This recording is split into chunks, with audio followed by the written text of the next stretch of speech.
The elderly Italian woman looked completely lost, standing in the middle of Times Square, with a map she couldn't read and tears of frustration in her eyes. Tourists streamed past her without stopping, too busy with their own agendas to notice someone in distress. I couldn't just walk by. "Excuse me, ma'am, can I help you?" I asked in Italian. Her face transformed with relief when she heard her native language. "Oh, thank God! Yes, please!" She grabbed my arm like I was a lifeline. "I'm completely lost. I don't speak English and no one understands me." It's okay. I'm here to help," I said, guiding her to a less crowded spot. "Where do you need to go?" She showed me an address in Brooklyn. Not a tourist area, clearly a residential neighborhood. "My grandson lives here. He was supposed to pick me up, but my plane arrived early and I can't reach him." "Have you tried calling him?" "My phone doesn't work here. I don't understand how it works in America," she explained, her accent distinctly Sicilian. I spent the next 20 minutes helping her navigate the subway system, explaining the MetroCard, making sure she understood the stops. She was sweet, grateful, reminding me of my own grandmother who'd passed away last year. "You're very kind," she said in Italian as we waited on the platform. "What's your name?" "Lucia." "Lucia Romano? What a beautiful Italian name! Are you Italian too?" "My grandparents were from Naples. I grew up hearing Italian at home," I replied in her language. "But I'm American. Born here." We chatted easily during the subway ride. She told me about her hometown in Sicily, her grandson who'd moved to America for work, how this was her first time visiting. I told her about my translation work, how I freelance for various clients, how I love the Italian language, even though I rarely got to use it conversationally. "You must come visit me in Sicily," she insisted. "I'll show you the real Italy, not just the tourist cities." "I'd love that." When we reached her stop in Brooklyn, I offered to walk her to the address. The neighborhood was nice but clearly expensive, brownstones that cost millions, streets that were well maintained and quiet. "It's here," she said, stopping in front of a particularly beautiful brownstone. "Let's see if my grandson is home now." She knocked, and after a moment the door opened. A large man in a dark suit appeared, clearly security, not family. His expression went from neutral to surprised when he saw the elderly woman. "Mrs. Russo? We were just about to pick you up," he said in Italian.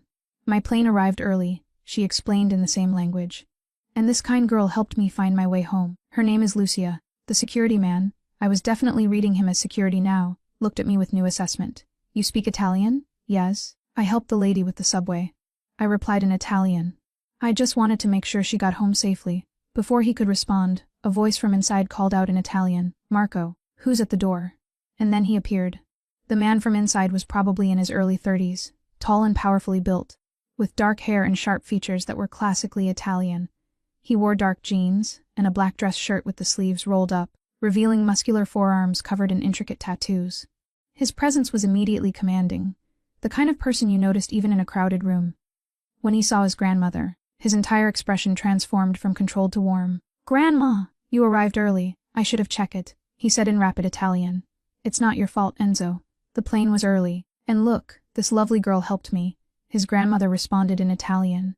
Enzo's dark eyes found me, and I felt the intensity of his focus like a physical thing. "You helped my grandmother?" he asked me in Italian.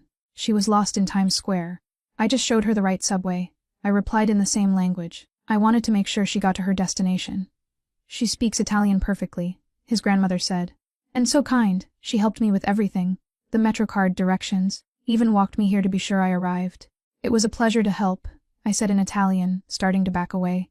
The situation felt suddenly intense, this man's focus unnerving. "Now that she's home safe, I should go." "Wait," Enzo said, and I noticed Marco positioning himself to block my exit.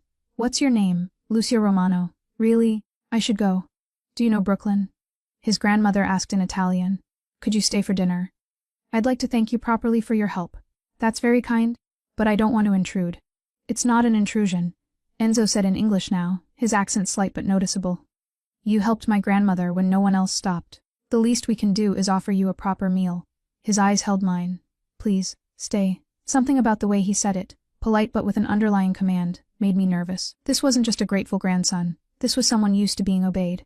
"1 hour," I heard myself say in English. "But then I really need to go. I have work." "1 hour," he agreed, switching back to Italian, but his slight smile suggested he didn't believe I'd actually leave after 1 hour. Inside, the brownstone was as beautiful as I'd expected. Expensive furniture, art on the walls, the kind of wealth that didn't need to announce itself. But there were also family touches, photos of Enzo with his grandmother, religious icons, a warmth beneath the obvious money. Sit," His grandmother insisted in Italian, guiding me to the dining room. Enzo, offer her something to drink, and call me Maria. Mrs. Russo makes me feel old. Died. You are old, Grandma, Enzo said with affection in Italian. You're 80 years old. 80 young years? I couldn't help but smile at their banter, even though they were speaking Italian. Enzo caught my expression, and his eyes warmed. What would you like to drink, Lucia? He asked, switching to English. Just water, thank you. He disappeared into what I assumed was the kitchen, and Maria settled across from me, studying me with sharp eyes that missed nothing. She began speaking in Italian again, asking if I was single, engaged, making grandmother conversation that was universal regardless of language. Grandma, leave her alone. Enzo called from the kitchen in Italian, clearly having heard. I'm just making conversation. Single, I admitted in English, amused despite my nervousness. And yes, before you ask, it's intentional. My work keeps me busy. Enzo returned with water and wine, sitting at the head of the table in a position that felt both natural and commanding. What kind of work do you do? He asked in English now. I'm a freelance translator, mainly Italian-English but also Spanish and French. I work with companies, law firms, sometimes tourists. And you speak Italian so well, he observed. Where did you learn? From my grandparents, like I said. Then I studied in Florence for a year during university. My Italian is better than my English, honestly. Florence, Maria said wistfully in Italian. A beautiful city. I used to go there often when I was young. They asked me about my family, my work, my life in New York, switching between Italian and English, testing my fluency in both. Normal dinner conversation, except for the undercurrent I couldn't quite identify. Enzo's questions felt like an interview. Maria's like a grandmother vetting a potential match. Marco's continued presence in the doorway like security rather than staff. I really need to go, I said in English after an hour had passed. I have translations to finish tonight. We'll take you? Enzo said immediately in English. Marco, prepare the car. That's not necessary. I can take the subway. It's already evening. We won't let you take the subway alone, he said firmly, switching to Italian for emphasis. His tone suggested this wasn't negotiable. It's Brooklyn. Not safe at night. I wanted to argue, but his grandmother was nodding agreement and Marco was already bringing a car around. I found myself being efficiently escorted into a black SUV. Nice but not ostentatious, clearly expensive. Where do you live? Enzo asked in English as Marco started driving. Queens. Astoria, Marco, you heard.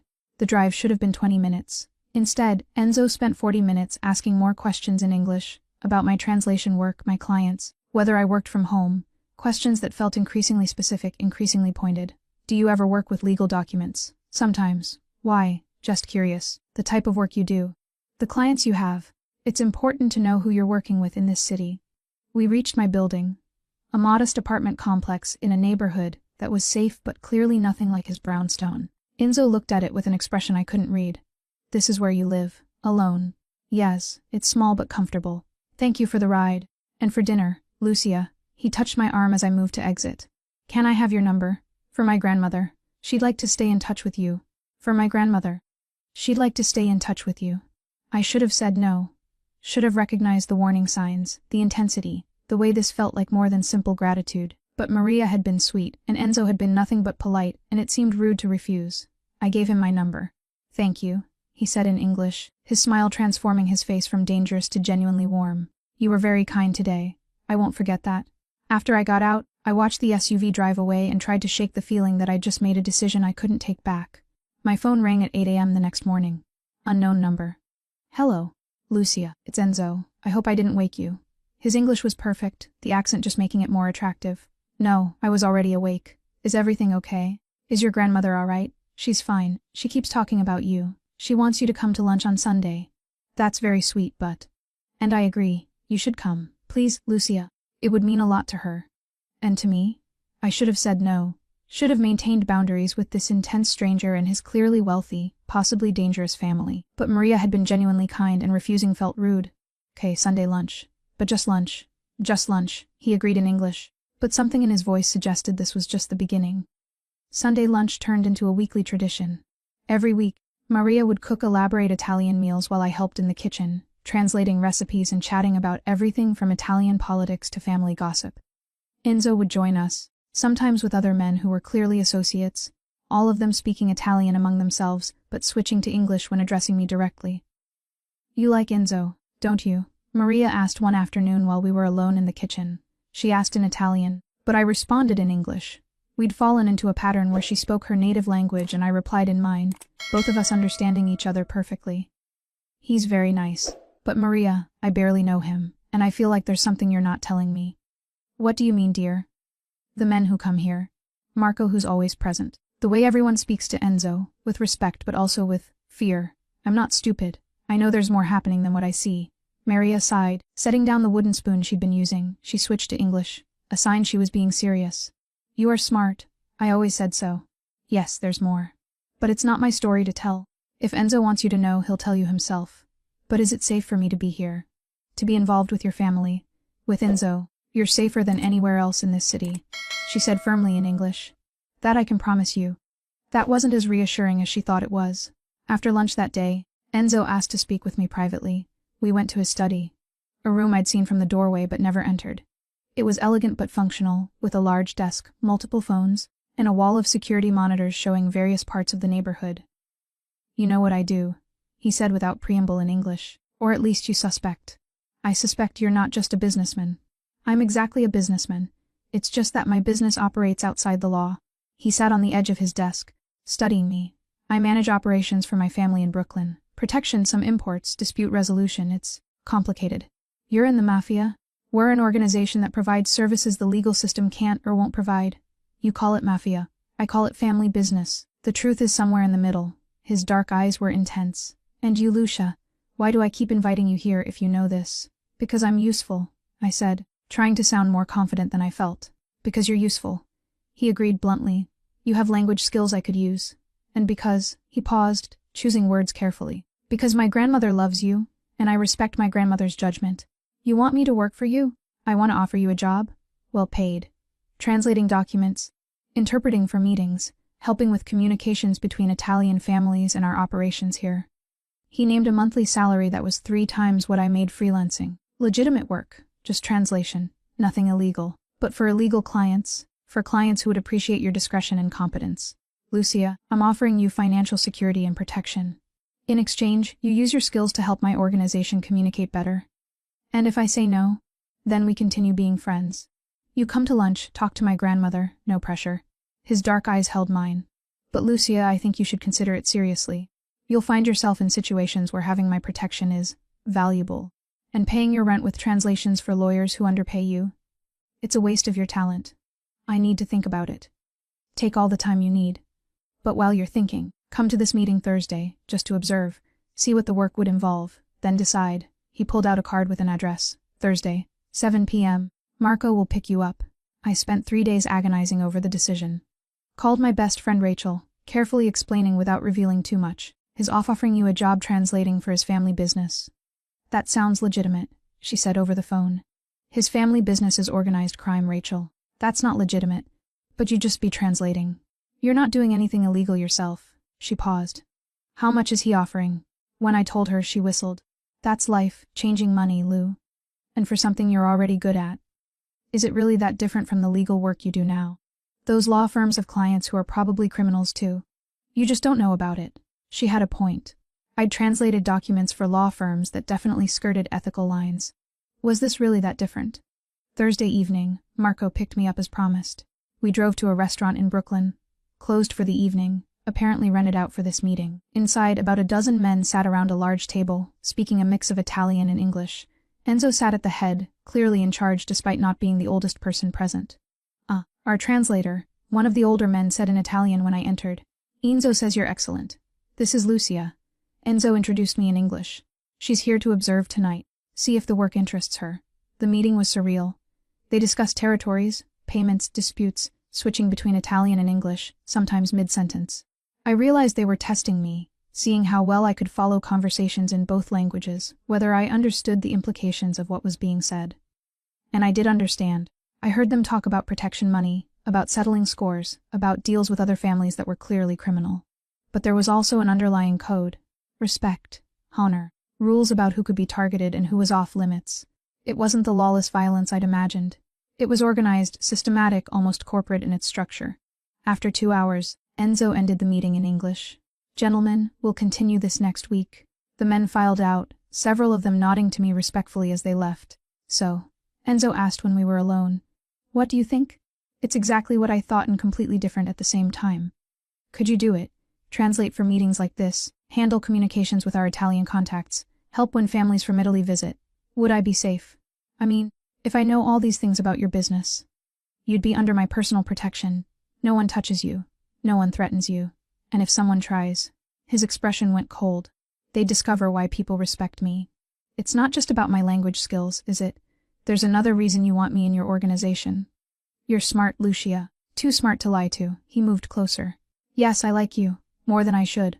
But I'm offering you this job because you're genuinely good and genuinely useful. My personal feelings are separate. But not completely separate. No, not completely, he admitted in English. But I'm not asking anything personal, just to work for me. If something else happens, it'll be because you want it, not because you feel obligated. I took the job, partially for the money. Because paying off student loans and affording a decent apartment sounded amazing. Partially for the challenge, because the work was genuinely interesting. And partially because of how Enzo looked at me when he thought I wasn't paying attention. My first official assignment was translating at a meeting with a family from Sicily. Important people, Enzo explained, who were considering expanding operations to New York and wanted local partners. You have to be perfect, he told me in English. These men are traditional. They don't trust easily. But if they see we have someone who speaks perfect Italian, someone who understands nuances, it gives us credibility. The meeting went well. I translated flawlessly between Italian and English, caught subtle implications in both languages, helped bridge cultural gaps. The Sicilian boss, Don Salvatore, was particularly impressed. Your translator is excellent, he said to Enzo in Italian, which I translated. It's rare to find Americans who speak Italian so well, especially with such an authentic Neapolitan accent. Her grandmother was from Naples, Enzo explained in Italian, which I also translated. She grew up with the language. It shows. She's a treasure, Russo. Protect her well, Don Salvatore said, and I translated that too, trying not to blush at being discussed like a valuable asset. After they left, Enzo pulled me aside. You were perfect. Better than I hoped. They were kind. Respectful. Not like I expected Sicilian Mafia bosses to be. We're not all violent, uncultured monsters, he said with a slight smile. Some of us appreciate art, language, traditions. Don Salvatore has an art collection that would shame most museums. And you. What do you appreciate, Enzo Russo? Right now, his dark eyes held mine. A smart woman who challenges my expectations every time I meet her. My phone rang. My personal phone, not the work phone Enzo had given me. Rachel, probably wondering how my first official mob translator job had gone. Sorry, I should answer this. Go ahead. I stepped into the hallway, but before I could answer, I heard raised voices from outside, then gunshots. Marco burst into the hallway. Boss, we have a problem. It's the Castellanos' 3 cars. Enzo was moving immediately, pulling a gun from a desk drawer with practiced ease. How many men? 8, maybe 10. They're blocking the street. Enzo looked at me, his expression shifting to something protective and fierce. Lucia, go to the back office. Lock the door. Don't come out until I get you myself. What's happening?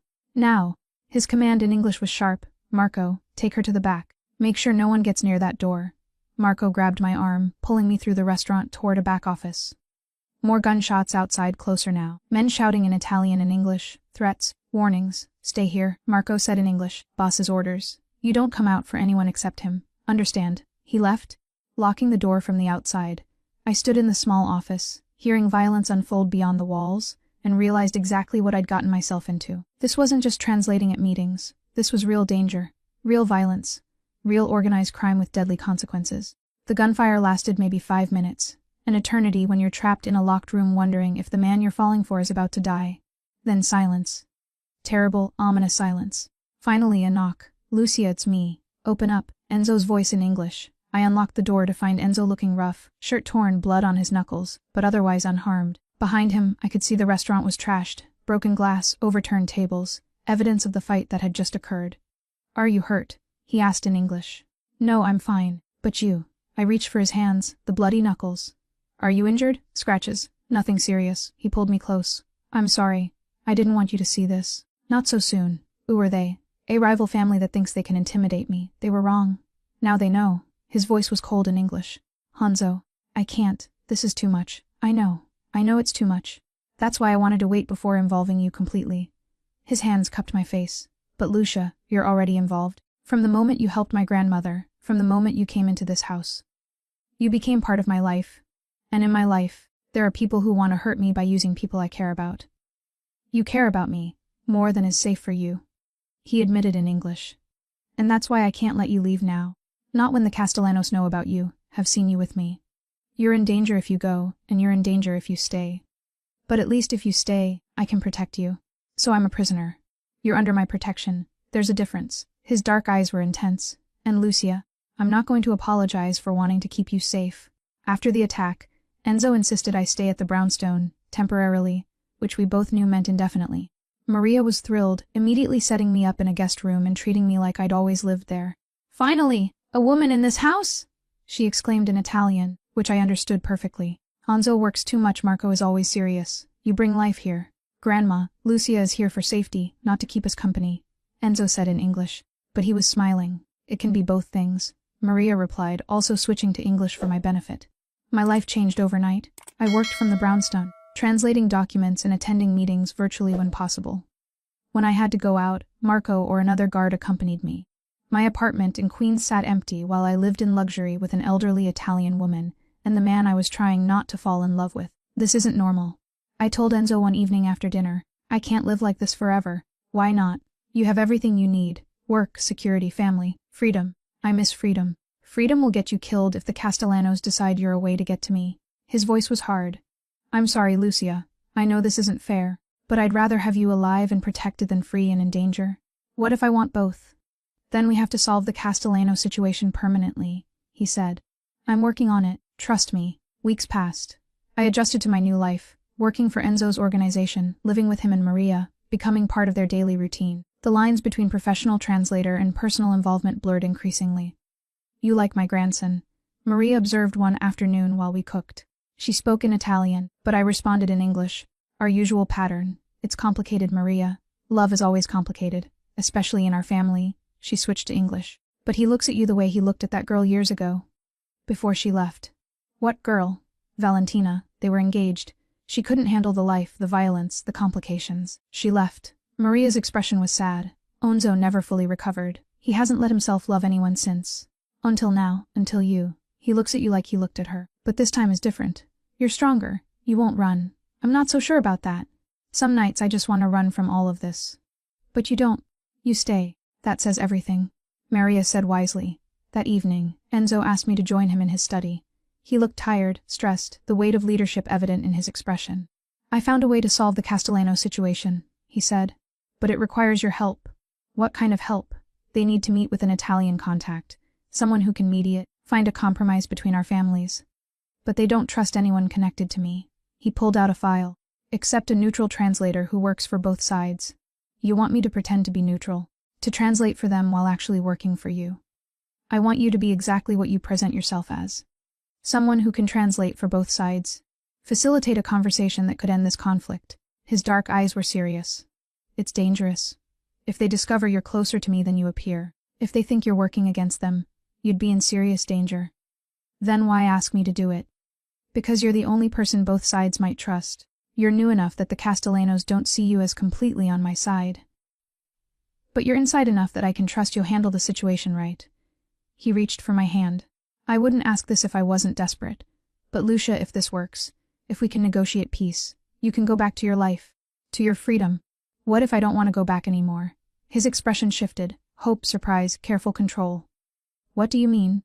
I mean I've gotten used to living here, having Maria cook, working for your organization, seeing you every evening. If we solve this, if there's no more danger, do I have to leave all of this? Only if you want to, he said softly. Lucia, I fell in love with you weeks ago. I'm just waiting for you to realize the same about yourself. If you stay, it won't just be for safety. It'll be because you want to be here with me, despite all the complications. You're very presumptuous. I'm very in love. There's a difference. The meeting with the Castellanos was arranged for the following week in neutral territory, a restaurant run by a family aligned with neither Enzo nor the Castellanos. I was to present myself as an independent translator, hired specifically for this meeting. Remember, Enzo instructed me the night before, don't show favoritism, translate everything accurately. Your job is to facilitate communication, not take sides. What if they ask about our relationship? Tell the truth, that you initially met me helping my grandmother, that you now work as a translator for various Italian families, that I'm one of your clients. His expression was serious. Don't lie, Lucia. Lies get complicated, just don't volunteer more than they ask. The meeting was tense from the start. Don Castellano, An older man with cold eyes and an air of barely contained violence. Arrived with 6 guards. Enzo brought 4, including Marco. I sat at the head of the table, literally between them, translating as they negotiated territory boundaries and financial arrangements. Ask Russo why I should believe anything he tells me. Don Castellano said to me in Italian. I translated faithfully into English. Enzo responded with careful diplomacy in English, and I translated that back to Italian. Back and forth for 2 hours. Accusations, counteroffers, grudging compromises. Then Don Castellano looked at me directly and spoke in Italian. You're the girl who lives with Russo, right? The translator he took in. I responded in Italian, which I then translated to English for Enzo's benefit. I'm staying in his family's house temporarily. I work for several Italian families. The Russo family is one of them. But you're closer to him than to other clients. Castellano pressed in Italian. I'm professional with all my clients. I replied in Italian, then translated for the room. Even when you sleep in their house? He asked in Italian, his tone mocking. The room went quiet. Enzo's expression was controlled but dangerous. I could feel the tension escalating. Mrs. Russo, his grandmother, invited me to stay after there was a security issue. I said carefully in Italian, then translated to English. I accepted because I felt it was safer. But this doesn't affect my ability to translate accurately for this meeting. Interesting. Castellano said in Italian. Russo keeps his translator in his house, but wants me to believe she's neutral. I wonder what else they share. Before I could respond, Enzo spoke, in Italian, directly to Castellano, bypassing me as translator for the first time. What I do or don't share with Lucia is irrelevant to our business. She's here to facilitate communication. If you don't trust her translations, bring your own translator. But don't insult her by making insinuations about her professionalism. I translated Enzo's words into English for the benefit of his men who didn't speak Italian, maintaining my professional role even as my heart raced. Ah, so you defend her honor. How romantic, Castellano said in Italian, which I translated. Perhaps we should discuss this agreement another time, when your judgment isn't clouded by affection for your translator. The meeting ended badly. No agreement reached. Tensions higher than before. As we left, Enzo was furious. I'm sorry, I said in the car. I ruined everything. You didn't ruin anything. Castellano was looking for an excuse to blow up the meeting. He used you as the reason. Enzo said in English. This means he has something else planned. Something he doesn't want to resolve peacefully. What do? We prepare. Because whatever he's planning, it's going to happen soon. Enzo was right. 3 days later, the Castellanos made their move. Not against Enzo directly, but against his business interests. They hit 3 of his legitimate storefronts in one night, causing damage and sending a message. He wants war, Marco reported in English. This is his way of declaring it. Then he'll have war, Enzo said coldly. But on my terms, not his. Over the next week, I watched Enzo transform into someone I'd only glimpsed before. The true mob boss, not the devoted grandson or the man who looked at me with such warmth. He was strategic, ruthless, coordinating responses that I deliberately didn't ask about but could guess involved violence. Are you afraid of me now? He asked one evening in English. He'd come home late, exhausted, with that look that suggested he'd done something he couldn't take back. Should I be? Probably. He poured himself whiskey. I'm exactly what you've always known I was. A criminal. Someone who uses violence to solve problems. Someone who does things that would horrify you if you knew the details. But you've never hurt me. Not me, not Maria, not people you love. No. But that doesn't make me good, Lucia. It just makes me selective about who I hurt. I moved to him, taking the glass from his hand. You're exhausted. Stressed. Fighting a war you didn't want but have to win. You're not a monster, Enzo. You're just a man in an impossible situation doing what he has to do. Do you love me? His question was direct, vulnerable. Yes, I admitted. Even though it's stupid, even though it's complicated, even though I probably should run. Yes, I love you. He kissed me then, desperately, like I was an anchor in a storm, and I kissed him back, accepting finally that I'd chosen this life, this man, these complications. I love you, he murmured against my lips in English. Since you helped my grandmother, since you stayed instead of running, since you looked at my life and chose to be part of it instead of condemning it. Then win this. This war with the Castellanos. Win it so we can have a life together that's something more than hiding in this house. I will. I promise you. The war lasted 6 brutal weeks. 6 weeks of contained violence. Strategic moves, sleepless nights waiting for Enzo to come home. Maria prayed the rosary every evening. I learned to translate orders that I knew would lead to violence without asking for details. You've become like us. Marco observed one evening in English. At first you were nervous, scared. Now you translate orders for operations like it's normal office work. I've adapted. What else can I do? You could still leave. No one would stop you if you decided to go. Except myself. I'm already too involved to pretend I could go back to my old life. I looked at him. Besides, where would I go? The Castellanos know who I am. Enzo told me I have information on both sides now. I'm a target wherever I go. Then you're one of us now. Not a civilian observer anymore. Your family. The war ended when Enzo found leverage the Castellanos couldn't ignore. Evidence of their involvement in something that would bring federal attention. He presented it through intermediaries back down or face prosecution that would destroy their entire organization. Don Castellano accepted the terms. Territory agreements were redrawn, financial compensations made, and an uneasy peace established. It's over, Enzo told me when he came home that night, speaking English. The Castellanos accepted the terms. No more war. Are we safe? As safe as anyone can be in my world. He pulled me close. Which means you need to decide what you want to do now. You can go back to your apartment, to your life. Or you can stay here, with me, permanently. What does permanently mean? It means marry me. Become officially part of my family, not just the translator who lives here or the girl I'm protecting, but my wife. His dark eyes were intense. I love you, Lucia. I want you to stay not because you have to, but because you choose to be with me. You want to marry me? We've only known each other 5 months. I knew I wanted to marry you after 2 weeks. The rest of the time was just waiting for you to reach the same conclusion. He pulled out a ring box. So, will you marry a mob boss who's hopelessly in love with you? I looked at the ring. Simple, elegant, clearly expensive but not ostentatious. Then at Enzo, this complicated man who'd brought me into his world and protected me through its dangers. Yes, I said in English. I'll marry you. Even though it's crazy. Even though my life has become something I never imagined. Yes, I'll marry you. His smile was brilliant. He slipped the ring on my finger and kissed me deeply in the hallway. When we broke apart, Maria was standing nearby, tears streaming down her face. Finally, she exclaimed in Italian. I thought you'd never ask! We need to start planning immediately. A proper Italian wedding. Family food. Grandma, we just got engaged. Enzo said in Italian with amusement. And you're already over 30! We don't have time to waste, she responded in Italian, then switched to English for my benefit. You'll see, Lucia. We'll make it beautiful. The wedding was planned for 3 months later. Maria insisted on doing it properly. Traditional Italian ceremony, reception with hundreds of guests. Every detail perfect. It's too much. I protested in English as she showed me the ever-growing guest list. It's your first and only wedding. It has to be perfect, Maria said, switching from Italian to English mid-sentence. Everyone must see that Enzo has found someone worthy of him. Maria, I'm not sure I'm worthy of him. Don't be silly. You're perfect for him. You keep him human, remind him there's more than violence and power. He's worthy of you, not the other way around. Working for Enzo's organization became my full-time career. I translated for meetings, handled communications with Italian families, even traveled to Sicily to meet with Don Salvatore about business arrangements. I was good at it. Better than Enzo had anticipated. You've become indispensable, he told me one evening in English after a particularly successful negotiation. Half the families we work with prefer communicating through you rather than directly with me. Because I'm neutral. Not threatening. I facilitate business without intimidation. That's exactly why you're so valuable. You have a talent for this, Lucia.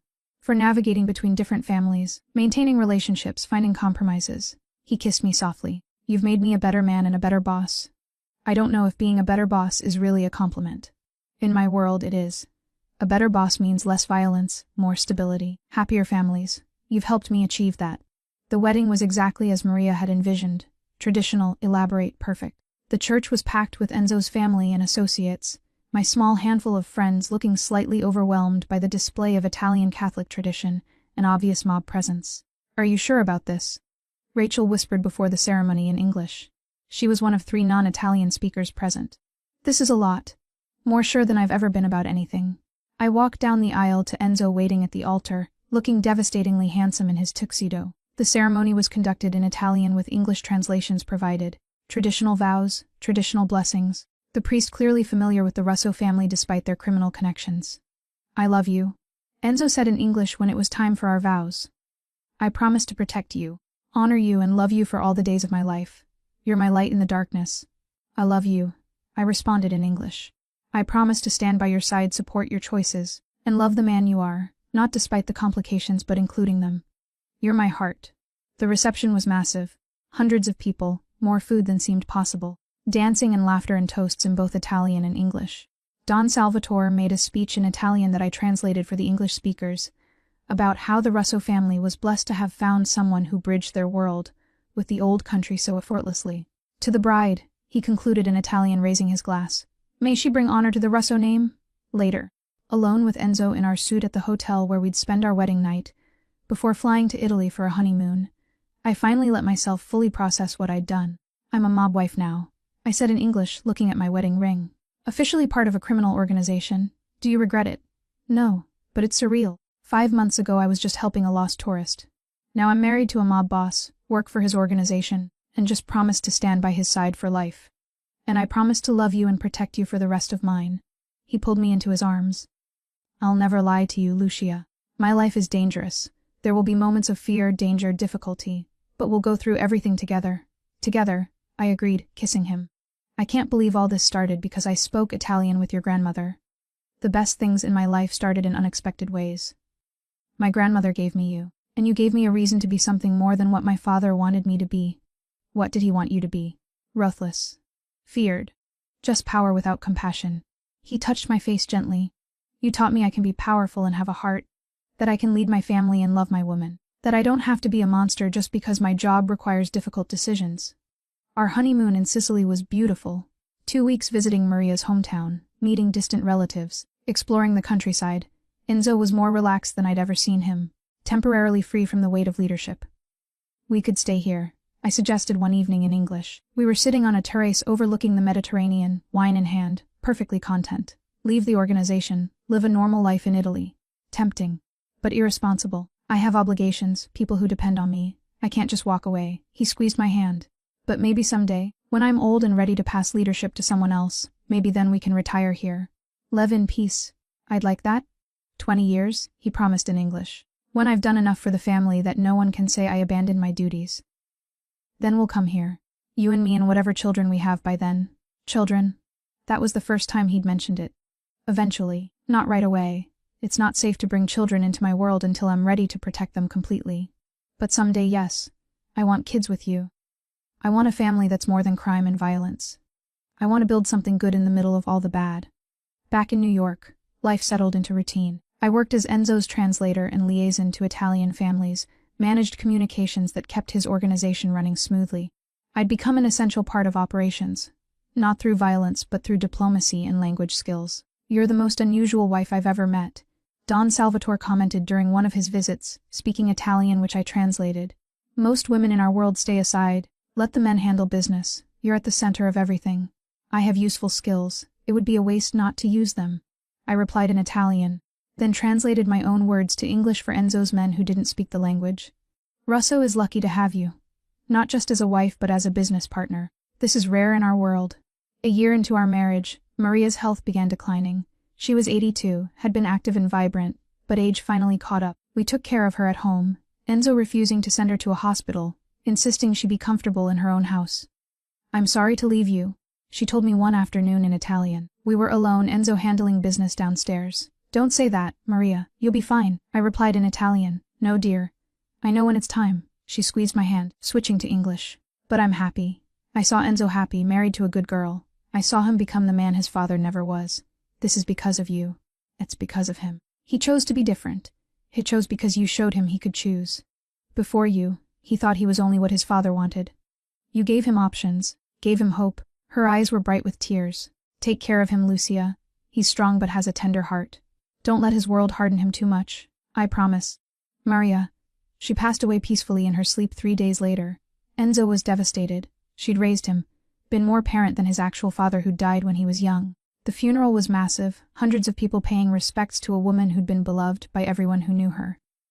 It's my fault, Enzo said the night after the funeral in English. We were alone in our room, the brownstone too quiet without Maria's presence.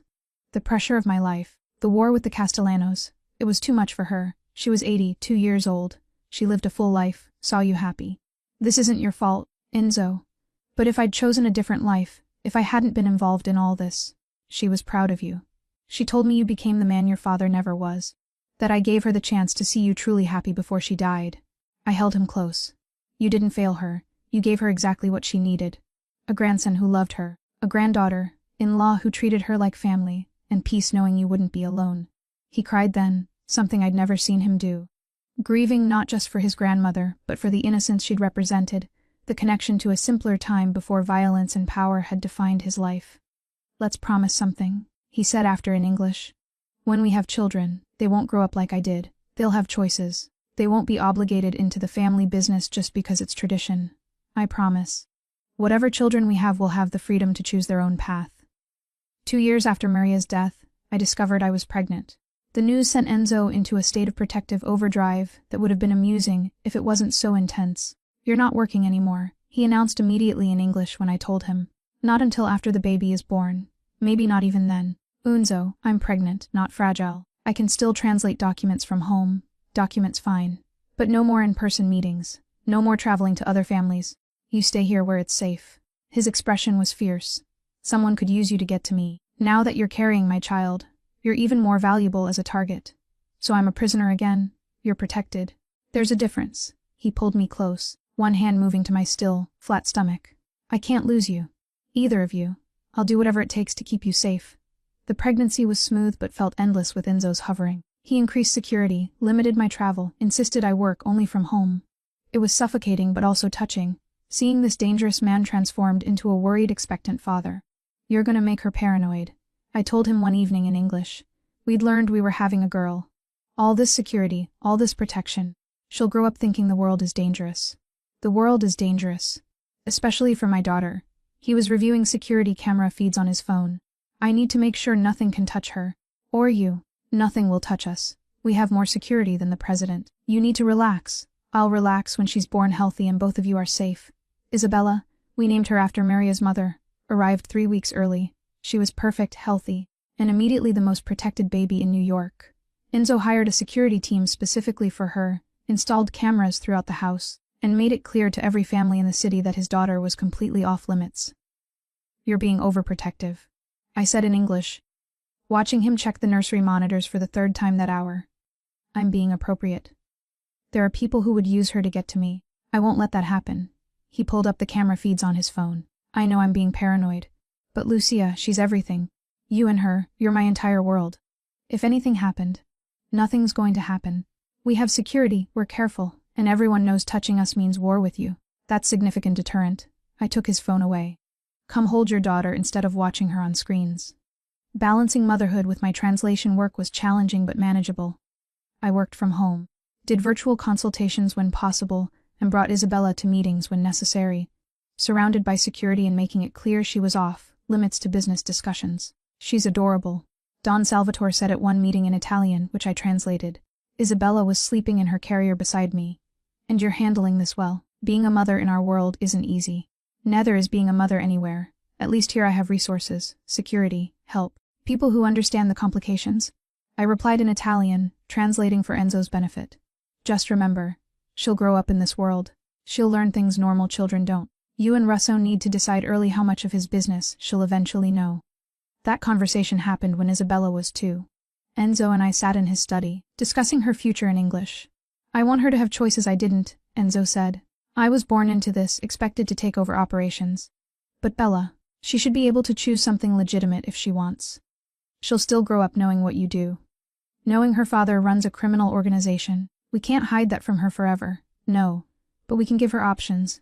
Education opportunities, ways out if she doesn't want this life. He looked at me. What about you? Do you want her involved in your operations? Learning the translation work like you did. Only if she's interested. And only the legitimate parts until she's old enough to understand the rest and make informed choices. I thought about it. I don't want to force her into this world, but I also don't want to lie about it. She deserves honesty about her family, then we'll be honest. Age appropriately, but honest. She'll know what I do, what you do, what our world is, and then when she's old enough, she can decide if she wants to be part of it or walk away completely. You'd really let her walk away. If she wanted a normal life, I'd do anything to give her a normal life. Even if that means she grows up and wants nothing to do with the family business. His expression was pained. She deserves better than this world. Better than me. If she can have that, I'll support it completely. She has the best father. That's already better than many kids get. The rest we'll figure out together. Isabella grew into a bright, curious child who asked too many questions and saw too much despite our attempts to shelter her. By age 5, she'd figured out her father wasn't a normal businessman. Why do people look scared when they talk to Daddy? She asked me one day in English. Because Daddy's very important. He makes big decisions that affect a lot of people. Is he a good guy or a bad guy? That question made me pause. How did you explain moral complexity to a 5-year-old? Has your daddy who loves you? That's the most important thing. The rest is complicated adult stuff you'll understand when you're older. Okay. She accepted that easily, going back to her coloring. But I knew the questions would only get harder as she got older. At 10 she asked directly, "Is Daddy in the Mafia?" Enzo and I exchanged glances. We'd agreed to be honest when she asked directly. Yes. Enzo said simply in English. I run an organization that operates outside the law. It's not legal, but it's what I do. What my family has always done. Are you a bad person? That's for you to decide. I try to be a good father, a good husband, someone who protects people he cares about. But I've done things that aren't good.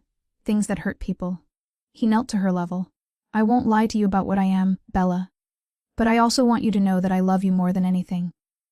That will never change, no matter what you learn about my work.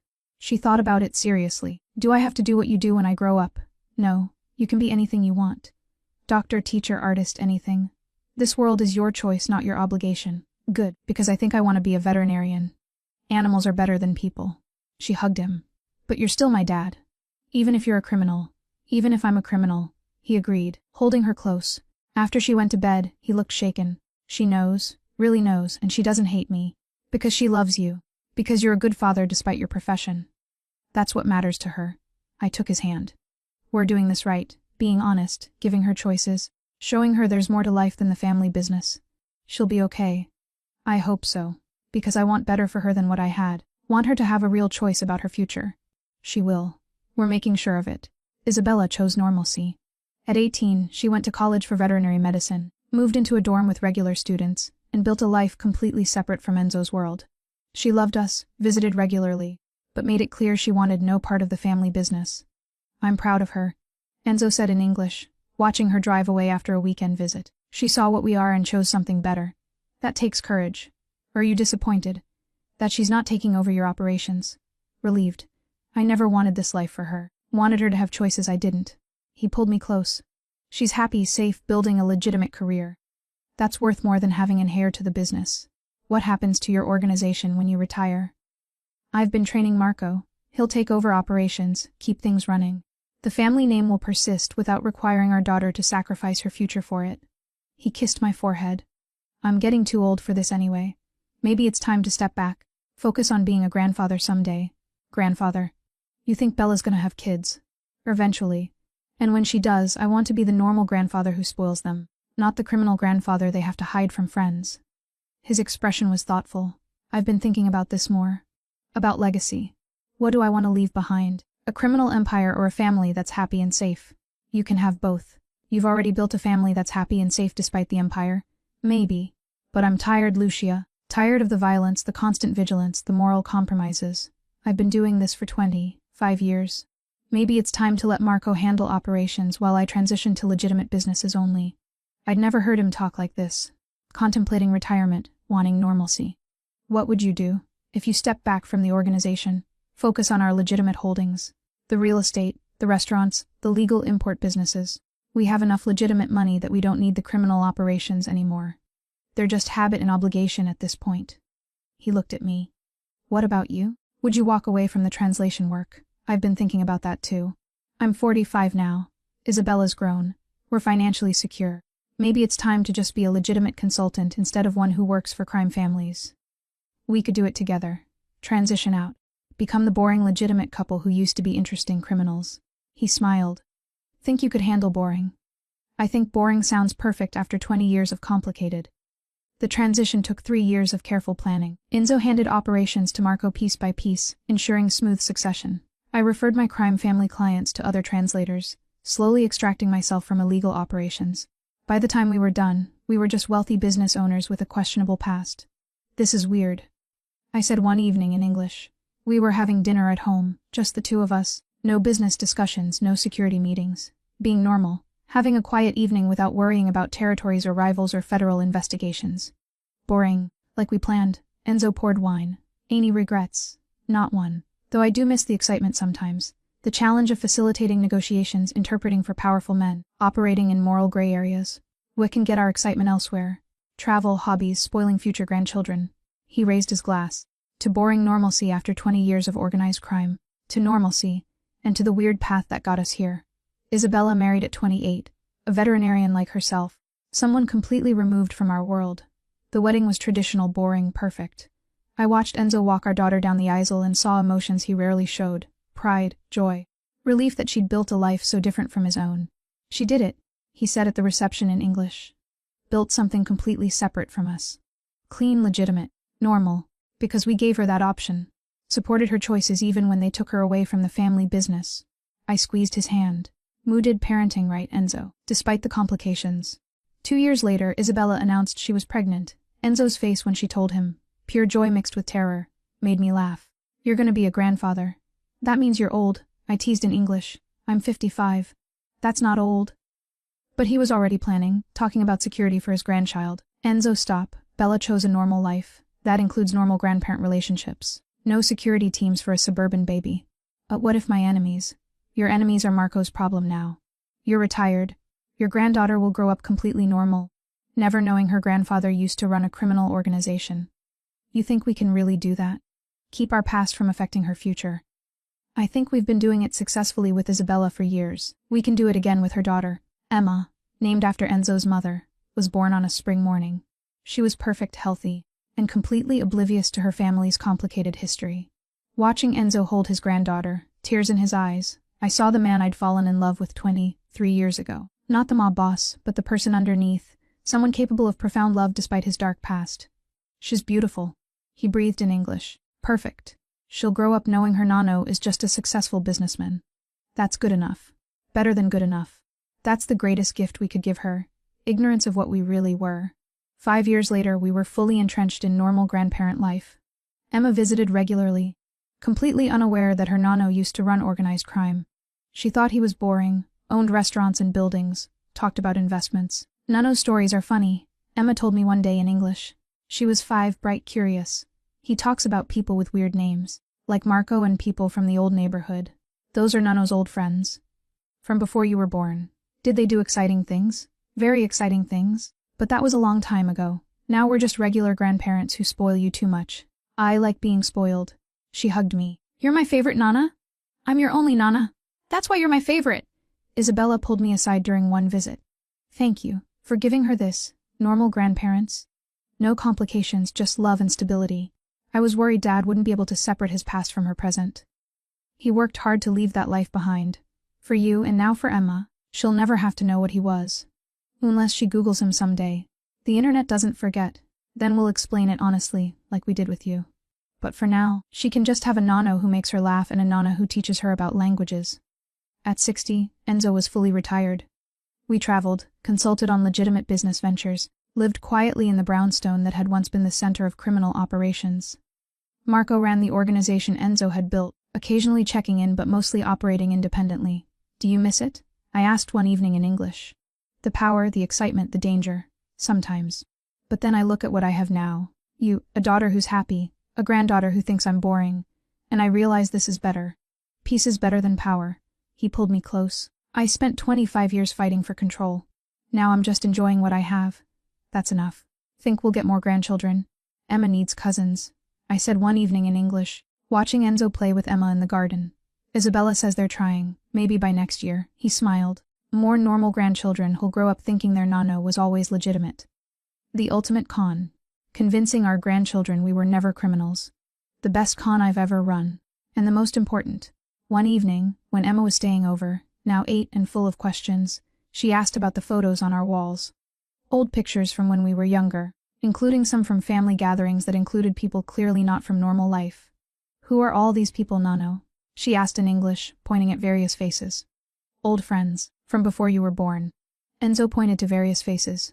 That's Marco. He runs some of my old businesses now. That's your Nana when she was young? Before she met me? Why do they all look so serious? Like they're at a business meeting? Because we were always working back then, didn't know how to relax and have fun like we do now. That sounds boring. I'm glad you know how to have fun now. She hugged him. You're much better as a fun Nano than a serious businessman Nano. After she went to bed, Enzo held me on the couch. She'll figure it out eventually. When she's older, starts asking real questions, maybe Googles my name and finds things. Then we'll explain honestly. That you were involved in organized crime, that I helped with operations, that we walked away and built something legitimate. She'll understand or she won't. But Enzo, we can't hide forever. Our past exists. I know. I just want her to know us as we are now, not what we were. The grandparents who love her, who are boring and normal and safe. His voice was soft. Is that too much to ask? It's not. And for now, that's who we are to her. The rest can wait until she's old enough to understand complexity. At 70, Enzo had outlived most of his contemporaries from the criminal world. Marco had retired and handed operations to a new generation. The families we'd worked with had evolved, adapted, changed. Our names were legends from a different era, respected but no longer relevant. We're dinosaurs, Enzo said in English, reading an article about modern organized crime. Everything's different now. Cybercrime, cryptocurrency, nothing like how we operated. We're retired dinosaurs. That's allowed. I was working on a painting, something I'd returned to in retirement, creating art instead of just facilitating business. Our world was different. But it was ours, and we survived it. That's enough. Do you regret any of it? The choices we made, the things we did. I regret that I can't be completely honest about my past, that I have to hide parts of who I was from Emma and any future grandchildren. But the actual choices. No, I fell in love with you knowing what you were. I chose this life fully informed. I can't regret that. Even knowing the danger, the illegality, the moral compromises. Irvin knowing all of that. Because Enzo, those choices gave me 25 years with you. A daughter, a granddaughter, a life full of purpose and meaning. I'd make the same choices again. Emma graduated college at 22, pursuing veterinary medicine like her mother. At her graduation party, she pulled us aside, her expression serious. I need to tell you something, she said in English. I've been researching our family history. For a project. About Nano's past. About both of you. My stomach dropped. What kind of things? Articles about organized crime in Brooklyn. The Russo family. Operations from the 90s and early 2000s. Your name is in some of them, Nano. And Nana yours too, our consultant to multiple crime families. She looked between us. Were you really part of the Mafia? Enzo and I exchanged glances. We'd known this conversation would come eventually. Yes, Enzo said simply in English. I ran organized crime operations for 25 years. Your Nana helped with translation and communication for Italian families. We retired before you were born. Transitioned to legitimate businesses. But that past exists. We can't erase it. Emma processed this, her expression cycling through shock, curiosity, and something like understanding. Mom knew. She grew up knowing.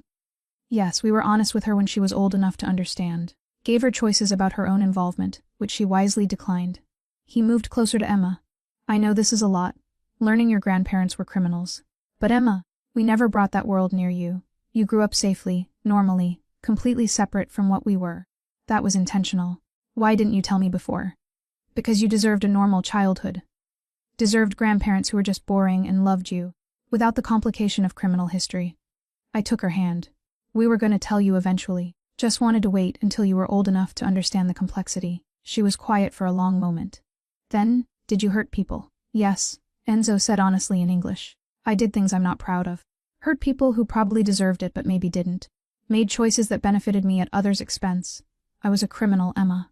A successful one, but a criminal nonetheless. And you, Nana? Did you help him do illegal things? Yes, I translated for negotiations, facilitated communications between crime families, helped build relationships that made illegal operations run smoothly.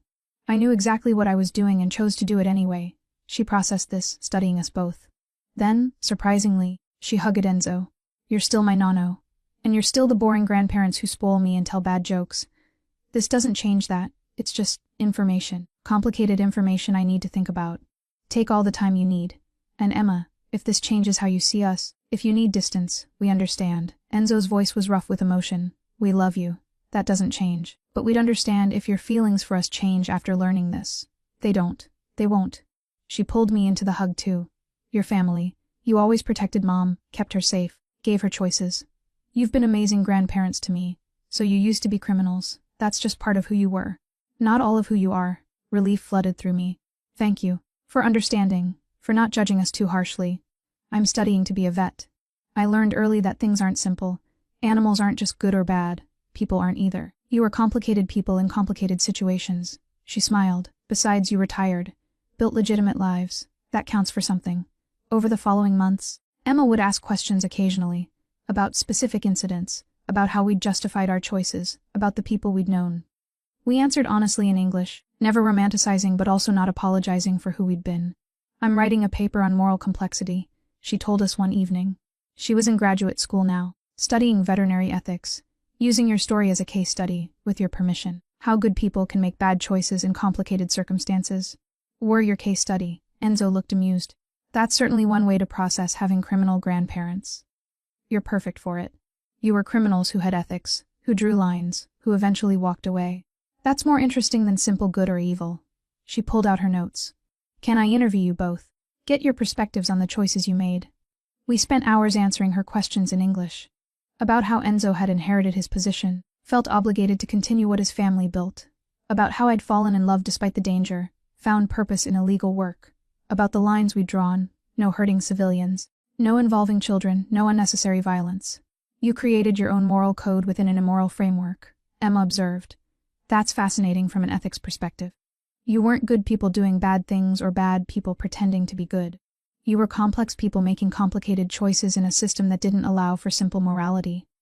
That's a very academic way of saying we were criminals with standards. I said in English. But it's accurate, isn't it? You operated outside the law but maintained internal ethics. That's worth examining. Her paper earned high marks. Her professor wanted to meet us, the former criminals who'd inspired an ethical analysis. We declined politely. Some parts of our past were better left as academic abstracts rather than personal interviews. At 75, Enzo's health started declining. Nothing dramatic, just the slow accumulation of age, arthritis, heart issues, the price of decades of stress and danger.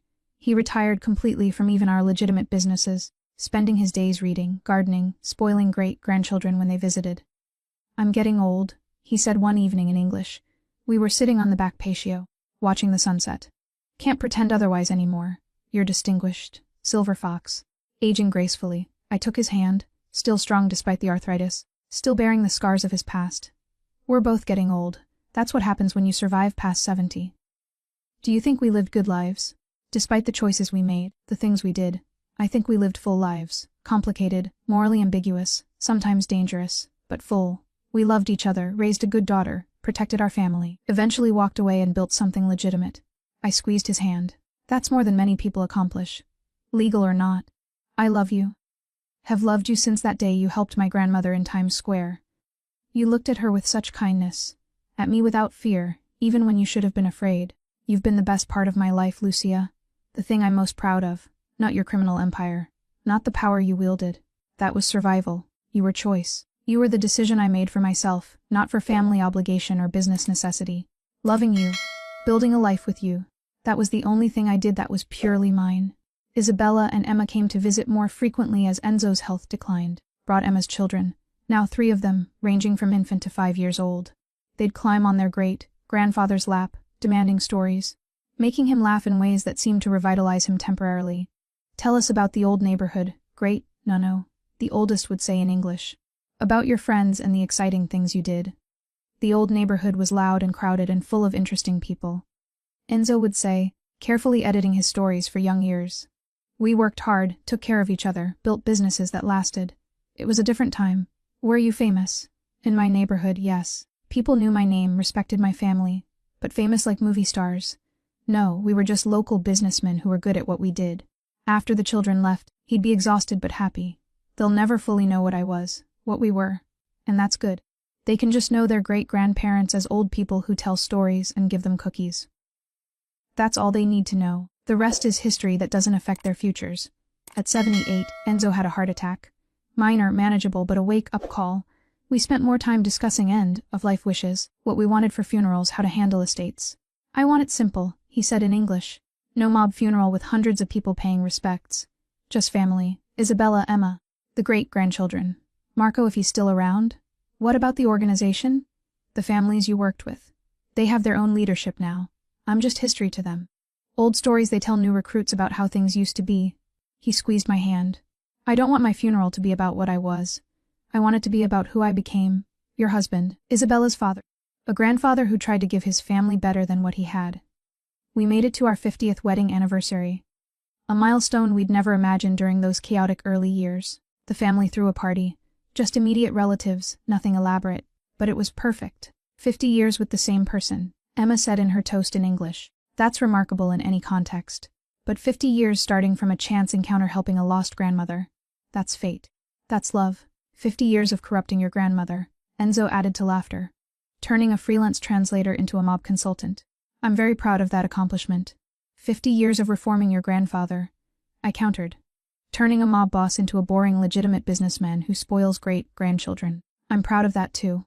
Later, alone in our room, we looked at photos from throughout our relationship.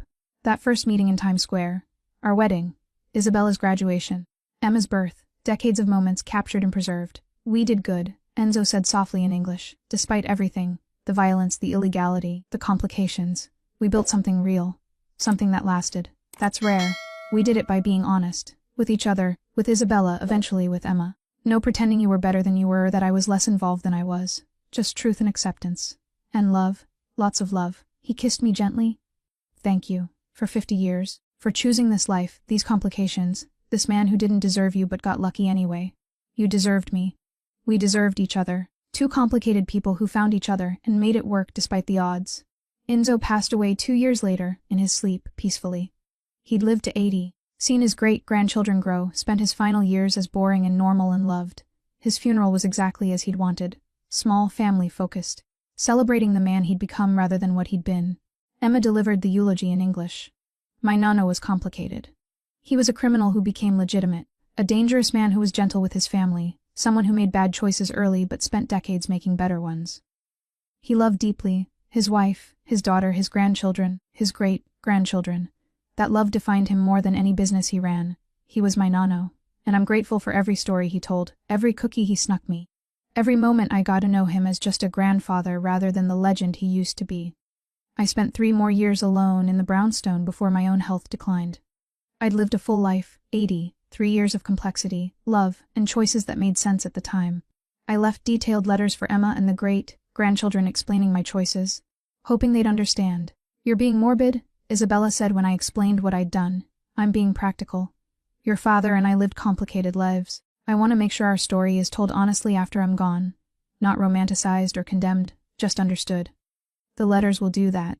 You've explained everything clearly. They'll understand, Mom. I passed away peacefully 6 months later.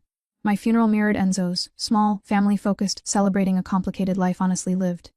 Emma spoke again, her voice steady despite tears in English. Nana taught me that people aren't simple. That you can make questionable choices and still be good. That love doesn't require moral perfection. Just honesty. She fell in love with a criminal and chose that life fully informed. She helped with illegal operations while maintaining her own ethics. She was my nana who taught me about languages and courage and accepting complexity. I'm better for having known her. Years later, Emma published an expanded version of her ethics paper, a book about moral complexity in organized crime, using our story as the central case study. It was successful, prompting discussions about how people navigate impossible situations. She dedicated it to Nana and Nano, who taught me that simple morality is a luxury complex people don't have. Thank you for your honesty, your love, and your example of surviving impossible situations while maintaining humanity. Your story deserves to be told truthfully, not as heroes or villains, but as people, and that was our legacy.